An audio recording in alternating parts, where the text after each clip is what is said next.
एक शादी का गाना लेके आई हूँ, आप लोग सुनिए और लाइक भी करना और सब्सक्राइब भी करना और सुनिए गाना। शादी के गाना है। यही पार गंगा बहे वही पार जमुना हो, बिचवा में लागे फूलवा रे जे। यही पार गंगा बहे वही पार जमुना हो, बिचवा में लागे फूलवा रे जे। बिचवा में लागे फूलवा रे जे। वही पर आवेल दुल्हा रामचंद्र दुल्हा, हथिया चरेले फूलवा रे जे। वही पर आवेल दुल्हा रामचंद्र दुल्हा, हथिया चरेले फूलवा रे जे। यही पार गंगा बहे वही पार जमुना हो, बिचवा में लागे फूलवा रे जे। वही पर आवेल दुल्हा रामचंद्र दुल्हा, वही पर आवेल दुल्हा रामचंद्र दुल्हा, हथिया चरेले फूलवा रे जे। सबवा में बैठल बाबा हो कवन राम, मालिनी वो रहन दे जे। सबवा में बैठल बाबा हो कवन राम, मालिनी वो रहन दे जे। मालिनी वो रहन दे जे। बरजनाए बाबा अपने दुलरुआ के, हथिया चरेले फूलवा रे जे। बरजनाए बाबा अपने दुलरुआ के, हथिया चरेले फूलवा रे जे। हथिया चरेले फूलवा रे जे।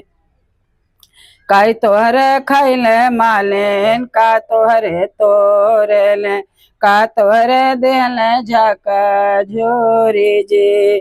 का तोहरे खैले मालेन का तोहरे तोरेले, का तोहरे देले झका झोरी जे। हम हमार खोइले मिली हमार तोरेले, फूलवा देहल झका झोरी जे। हम हमार खोइले मिल झका झोरेले, फूलवा देलानी झका झोरी जे। हम हमार खोइले मिली हमार तोरेले, फूलवा देलानी झका झोरी जे। बाग लगाए बगैचा लगाए और लगाए फूलवा रे जे। बाग लगाए बगैचा लगाए और लगाए फूलवा रे जे। तहरे फुलवारी के असहम से चबा, फुलवा फूले हैं काचा नार जे।